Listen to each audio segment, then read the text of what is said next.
प्रभु यीशु मसीह के मधुर और मीठे नाम से आप सभी को जय मसीह की। आज परमेश्वर के वचन में आप सभी का स्वागत है। परमेश्वर पिता आज अपने वचनों के द्वारा आप सभी को बहुत आय से आशीष को दे। पिता परमेश्वर आज अपने वचनों के द्वारा आपसे बोले और बातचीत करे। यिर्मयाह 18वें अध्याय में परमेश्वर यिर्मयाह से कहता है, चल कुम्हार के घर चल और वहां मैं तुझसे बातें करूंगा। परमेश्वर कुम्हार के घर ले जाकर कुछ बातों को दिखाकर परमेश्वर यिर्मयाह से बातचीत करना चाहता था। और वो क्या बातें थी मेरे प्रियो?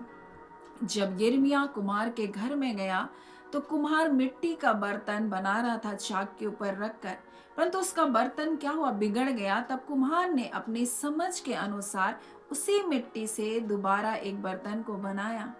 तब परमेश्वर का वचन यिर्मयाह के पास पहुंचा और परमेश्वर कहते हैं इस प्रकार से कि हे इज़राइल के घराने, यहोवा की यह वाणी है, इस कुम्हार के समान तुम्हारे साथ क्या मैं काम नहीं कर सकता हूँ? एक सवाल परमेश्वर यहाँ रख रहा है।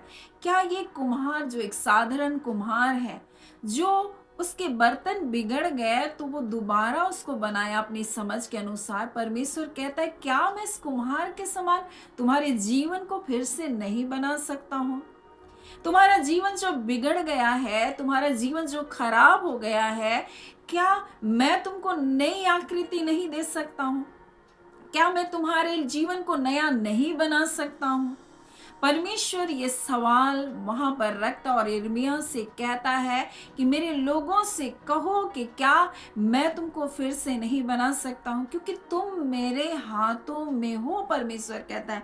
और यहाँ लिखा है, इस कुम्हार के समान तुम्हारे साथ क्या मैं भी काम नहीं कर सकता हूं? परमेश्वर हमारे साथ काम करना चाहता है। हम परमेश्वर के हाथों में है तो परमेश्वर हमारे साथ काम करना चाहता है, लेकिन हमें परमेश्वर के हाथों में बने रहने की आवश्यकता है। मेरे प्रियो, कई बार हम परमेश्वर को छोड़कर दूर चले जाते हैं, हम परमेश्वर से दूर चले जाते हैं, लेकिन परमेश्वर कहता है मैं तुम्हारे साथ काम कर सकता हूं, मैं तुमको नया बना सकता हूं अगर तुम मेरे हाथों में बने रहोगे। और परमेश्वर कहता है देख, जैसे मिट्टी कुम्हार के हाथ में रहती है, वैसे ही है इज़राइल के घराने, तुम भी मेरे हाथों में हो। परमेश्वर कह रहा है तुम मेरे हाथों में हो, तुम मेरी प्रजा हो, तुम मेरा निज हो। मैं तुम्हारे जीवन में फिर से काम कर सकता हूं अगर तुम बिगड़ गए हो, अगर तुमने अपने जीवन का कबाड़ा कर लिया, अगर तुमने अपने जीवन को तहस नहस कर दिया, फिर भी मैं तुमको बना सकता हूं। मेरे प्रियो, एक मिट्टी से कुम्हार ने दूसरा बर्तन इसलिए बनाया क्योंकि वो मिट्टी नम्र मिट्टी थी। मेरे प्रियो, जब हम प्रभु के हाथों में नम्र रहते हैं, परमेश्वर हमको दूसरी आकृति बना सकता है, हमको दूसरी सृष्टि बना सकता है, हमको नई सृष्टि बना सकता है। मेरे प्रियो, अगर हम प्रभु के हाथों में हैं तो। और परमेश्वर कहता है उसके लोग उसके हाथों में हैं। और इसी बात को जब आप पहला यूहन्ना उसके 2 उसके 27 में जब आप पढ़ते हैं तो परमेश्वर कहता है उसकी ओर से तुम्हारा अभिषेक किया गया है और वो अभिषेक तुम में बना रहता है। हम एक ऐसे व्यक्ति के बारे में पढ़ेंगे जो परमेश्वर का अभिषिक्त है। एक ऐसे व्यक्ति के बारे में हम आज मनन करेंगे मेरे प्रियो, जो परमेश्वर का अभिषिक्त है और माँ के गर्भ से परमेश्वर ने उसको नाज़ीर ठहराया। सिमसोन के बारे में इस प्रकार से लिखा है, जब परमेश्वर का दूत उसके पास आया, मनोह की पत्नी के पास, और उससे कहा कि तू बांझ है और तेरा एक बेटा होगा, और लिखा है वो जन्म से नाजीर होगा, इसलिए तू दाख मधु या मदिरा मत पीना, उन गलत चीजों का सेवन नहीं करना, क्योंकि वो माँ के गर्भ से, तुम्हारे गर्भ से ही वो परमेश्वर का चुना हुआ है, वो अलग किया गया है। वैसे मेरे प्रियो, हम सबको परमेश्वर ने चुना है, माता के गर्भ से परमेश्वर ने हमारा चुनाव किया है। और हम परमेश्वर के चुने हुए लोग हैं मेरे प्रियो। और परमेश्वर का वचन कहता उसकी ओर से तुम्हारा अभिषेक किया है, वो अभिषेक तुम में बना रहता। और यही बात परमेश्वर का दूत वहां पर मनोह की पत्नी से कहता है कि लिखा है, क्योंकि वह जन्म ही से परमेश्वर का नाज़ीर रहेगा और इज़राइलियों को पलिश्ती के हाथ से छुड़ाने के लिए वही हाथ लगाएगा। और यहाँ पर जब मनोह की पत्नी ने अपने पति से कहा तो इस प्रकार से लिखा है, और उसने परमेश्वर के दूत ने मुझसे कहा, सुन, तो गर्भवती होगी और तेरा एक बेटा होगा, इसलिए अब ना तो दाख मधु, ना किसी भांति का मदिरा, ना कोई अशुद्ध वस्तु खाना, क्योंकि वह लड़का जन्म से मरण के दिन तक परमेश्वर का नाज़ीर रहेगा। और हम सिमसोन के जीवन को देखते हैं। सिमसोन जन्म से ही परमेश्वर का नाज़ीर था और परमेश्वर ने आज्ञा दिया कि वह ना तो कोई दाखलता से उत्पन्न होने वाला कोई वस्तु जो दाखलता से उत्पन्न होती है ना खाए, ना दाखमधु या किसी भांति का मदिरा या कोई अशुद्ध वस्तु खाए, और जो जो आज्ञा मैंने इसको दी है उसी को ये माने, क्योंकि वो बचपन से ही, जन्म से ही परमेश्वर का नाज़ीर होगा। परमेश्वर ने कार्य के लिए परमेश्वर ने सिमसोन को चुना, वो था पलिश्तियों के नाश के लिए, मेरे प्रियो। और उसके लिए परमेश्वर ने कहा इसके सिर पर छुरा कभी भी ना चलने पाएगा, और वो गर्भ से ही परमेश्वर का नाज़ीर ठहराया गया।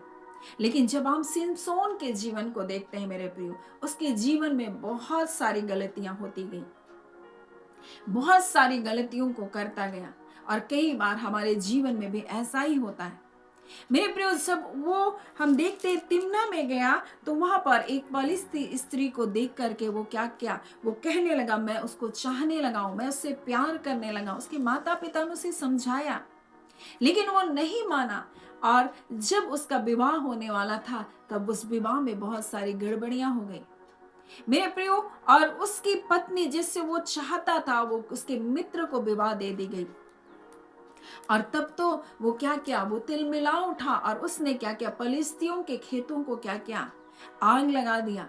मेरे प्रियो, मैं आज आपको कुछ बातों को बताना चाहती हूँ। यहाँ कई बार हमें परमेश्वर ने चुना होता है, लेकिन हम अपने जीवन में कई गड़बड़ियों के ऊपर गड़बड़ियां करते जाते हैं। हम सोचते हैं हम पर तो अनुग्रह किया गया, और हम पाप से खेलते रहते हैं, हम खेलते रहते हैं, क्योंकि कई बार ऐसा होता है कि परमेश्वर का अभिषेक हमारे जीवन में बना रहता है।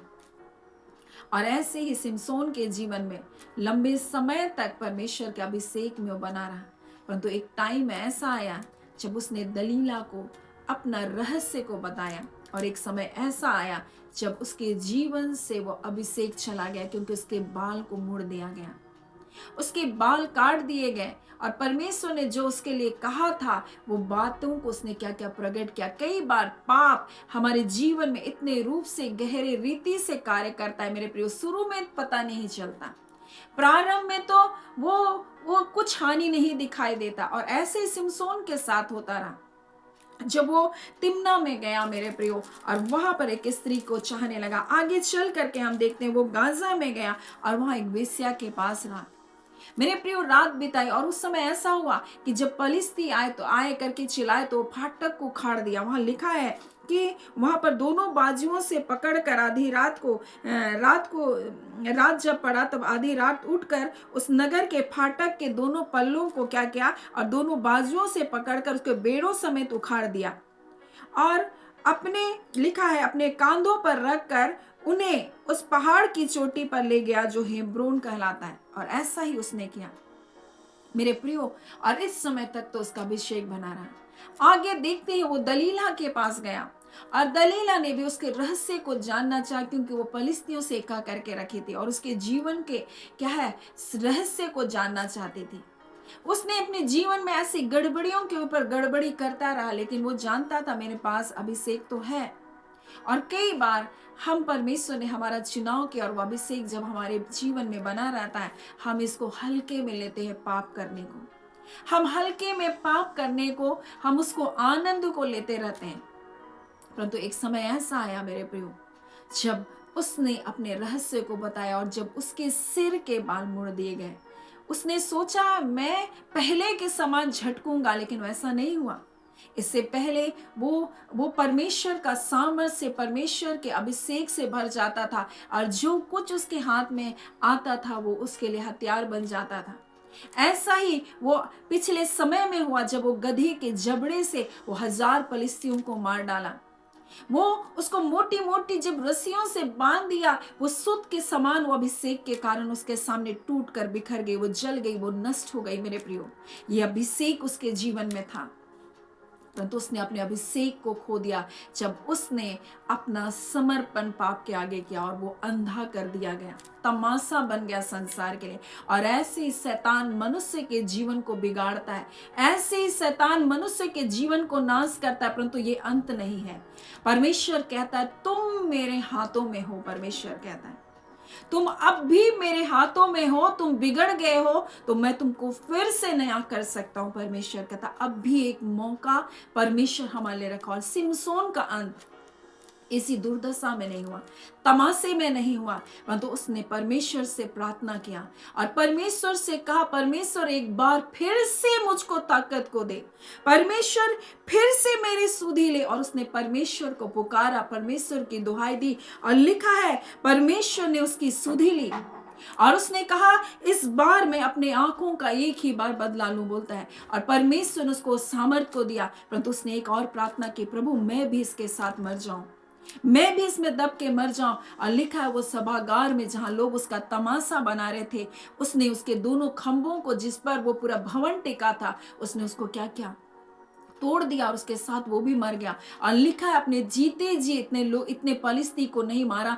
जितना उसने मरते मरते मारा। मैं आपको बताना चाहती हूँ मेरे प्रियो, सिमसोन का अंत हार में नहीं हुआ, सिमसोन का अंत अपमान में नहीं हुआ, सिमसोन का अंत निंदा में नहीं हुआ, परंतु सिमसोन ने जिस उद्देश्य के लिए परमेश्वर ने उसको चुना था उस उद्देश्य को पूरा करते हुए सिमसोन मरा। और मैं आज आपसे कहना चाहती हूँ मेरे प्रियो, शैतान कई बार हमारे जीवन में ऐसे धीरे धीरे पाप को लाकर हमारे जीवन को नाश कर देता है, हमारे जीवन को बिगाड़ देता है, व्यसनों में, पापों में, बुराइयों में, अशुद्धताओं में, नाना प्रकार की चिंताओं में हमारे जीवन को नाश कर देता है। हमें लगता है अब हमारे जीवन का कुछ भी नहीं हो सकता है, हमें लगता है अब सब कुछ खत्म हो गया, हमें लगता है हमें प्रेम करने वाला कोई नहीं, हमें लगता है परमेश्वर मेरी ओर ध्यान भी नहीं देता, हमें लगता है परमेश्वर अब मेरी सुधि नहीं लेता। लेकिन मैं आपसे कह दूं आप परमेश्वर के हाथों में है और परमेश्वर के हाथों से कोई आपको छीन नहीं सकता है। आपका जो अभिषेक एक बार किया वो अभिषेक आपके जीवन में बना रहता है, लेकिन हमें भी उस अभिषेक में बने रहने की आवश्यकता है मेरे प्रियो, हमें भी उसी अभिषेक में अपने जीवन को जीने की आवश्यकता है। हम जिस बुलाहट से बुलाए गए मेरे प्रियो, हमें उसी बुलाहट में बने रहने की आवश्यकता है। कई प्रलोभन हमारे जीवन में आएंगे, सिमसोन के जीवन में कई प्रलोभन आए और उसने उसको सोचा बस ये ऐसा ही है, लेकिन उसने नहीं जाना कि एक दिन वो पाप उसके जीवन के हर अभिषेक को खत्म करने के लिए कार्य कराए। परंतु उसने पछताया, उसने पश्चाताप किया, उसने परमेश्वर से प्रार्थना किया, परमेश्वर से कहा परमेश्वर एक बार फिर मेरी सुधि ले, और परमेश्वर ने उसकी सुधि ली। मैं आज आपसे कहना चाहती हूँ मेरे प्रियो, परमेश्वर के पास दोबारा मौका है, परमेश्वर के पास आकर पश्चाताप करने के अवसर हमारे पास है, हम उसके पास आ सकते हैं मेरे प्रियो। और परमेश्वर इसी बात को अपने लोगों से कहना चाहता है। एक कुम्हार जो एक साधारण कुम्हार है, जब उस मिट्टी से दोबारा बर्तन बना सकता है, तो क्या जब तुम नम्र हो जाओगे, जब तुम दीन हो जाओगे, जब तुम मुझसे पुकारोगे, क्या मैं तुम्हारे जीवन को नया नहीं कर सकता हूं? क्या मैं तुम्हारे जीवन को फिर से बहाल नहीं कर सकता हूं? मेरे प्रियो, परमेश्वर के लोगों का अंत हार से नहीं होता है, मैं आपको बता दूं शोक के साथ नहीं होता है। परमेश्वर के लोगों का अंत बीमारियों से नहीं होगा। मेरे प्रियो, आप जाने परमेश्वर प्रेमी परमेश्वर है, परमेश्वर फिर से बहाल करने वाला परमेश्वर है, परमेश्वर आपकी हार को जय में बदलने वाला परमेश्वर है, आपकी निराशाओं को आशा प्रदान करने वाला परमेश्वर है, आपके अंधकार को ज्योति देने वाला परमेश्वर है। मेरे प्रिय, वो हमारा परमेश्वर है और इसलिए परमेश्वर कहता है तुम मेरे हाथों में हो और मेरे हाथों से कोई तुमको छीन नहीं सकता, मैं तुमको फिर से बना सकता हूं। और मेरे प्रियो, अगर हम चाहते हैं कि परमेश्वर हमारे जीवन में काम करे तो हमें भी उसके हाथों में बने रहने की आवश्यकता है। हम उसके हाथों से दूर ना जाए प्रभु, परमेश्वर की उपस्थिति से दूर ना जाए, हम उसकी संगति से दूर ना जाए। सो परमेश्वर पिता इन वचनों के द्वारा आप सभी के जीवन को बहुत आयत से आशीष को दे। आमीन। आइए हम प्रार्थना करेंगे। धन्यवाद देते हैं जीवते सच्चे सामर्थ्य पिता परमेश्वर, प्रभु यीशु मसीह के मधुर और मीठे नाम से अब हम आपके पास आते हैं। हम आपके शुक्रगुजार है खुदान परमेश्वर, आज इस वचन के द्वारा पिता अपने लोगों से बोला और बातचीत की, और आपने कहा परमेश्वर पिता कि हम आपके हाथों में है परमेश्वर, और हम आपके हाथों में बने रहे पिता। तो आप हमारे जीवन को फिर से नया करने की ताकत रखते हैं प्रभु, फिर से नया बनाने की सामर्थ्य रखते हैं पिता। आपके लोगों का अंत हार नहीं है प्रभु, आपके लोगों का अंत निराशा नहीं है, परंतु आपके लोगों का अंत परमेश्वर विजयी है परमेश्वर, नामधराई नहीं है परमेश्वर, तमाशा नहीं है परमेश्वर, परंतु आप अपने लोगों के निंदा अपमान को हाँ पिता हर्ष और जय जयकार में बदलने वाले परमेश्वर हैं। और हम एक एक प्रियजनों को इस वचन के अनुसार प्रभु ब्लेस करते हैं, और उनका जीवन अगर बिगड़ गया है हाँ पिता, उनके परिवार के लोगों का जीवन बिगड़ गया है, अगर उनके बच्चों का जीवन बिगड़ गया है हाँ पिता, उनके जवान बेटे बेटियों का जीवन बिगड़ गया है, आज खुदा परमेश्वर प्रभु चाहे वो किसी भी अवस्था में है, परंतु खुदा परमेश्वर आज उनके जीवन को आप नया बनाना चाहते हैं पिता, उनकी परिस्थितियों को आप नया बनाना चाहते हैं परमेश्वर। हम आपका धन्यवाद करते हैं, उनकी हालातों को परमेश्वर आप बदल रहे पिता, आपका धन्यवाद देते हैं। अब आप खुदावन परमेश्वर आप महिमा के योग्य हैं, आप आदर के योग्य हैं, आप प्रेमी परमेश्वर हैं। और आज इस वचन को देखकर आपने एक बार फिर से अपने प्रेम को प्रकट किया अपने लोगों के लिए। आपने फिर से कहा कि तुम मेरे हाथों में है और मैं तुमको बनाता हूं, मैं तुम्हारा कुम्हार हूं और मैं तुमको बनाने की सामर्थ रखता हूं। ऐ खुदा नबा परमेश्वर हम आपका धन्यवाद देते हैं। और जितने लोगों के पिता शरीर में परमेश्वर हाँ पिता, उनके शरीरों में जो खराबी आ गई है, उनके अंगों में जो खराबी आ गई है हाँ पिता परमेश्वर, जो अंग परमेश्वर रोगी हो गए हैं, आज यीशु के नाम से प्रभु जी वो अंग परमेश्वर प्रभु जी चंगे किए जाए पिता। हाँ पिता परमेश्वर, उनके अवयव नए होने पाए यीशु आपके नाम के द्वारा। आप एक बड़ी विजय को अपने लोगों के जीवन में आज के दिन और इस घड़ी दे रहे हैं पिता, आपका धन्यवाद। एक बड़ी विजय की हम घोषणा करते हैं, हम आशीषों और जय छुटकारे की घोषणा करते हैं। हम एक एक प्रिय लोगों को ब्लेस करते हैं पिता। आपका कल्याण, आपकी कुशलता, आपकी सुरक्षा का बाड़ा उनके परिवार पर निरंतर बना रहने पाए। और धन्यवाद के साथ मेरे पिता प्रार्थना मैं यीशु मसीह के नाम से मांग लेती हूँ, दया सुन अनुग्रह से ग्रहण कर लीजिएगा। आमीन। परमेश्वर पिता आप सभी को बहुत आयत से आशीष को दे। आमीन।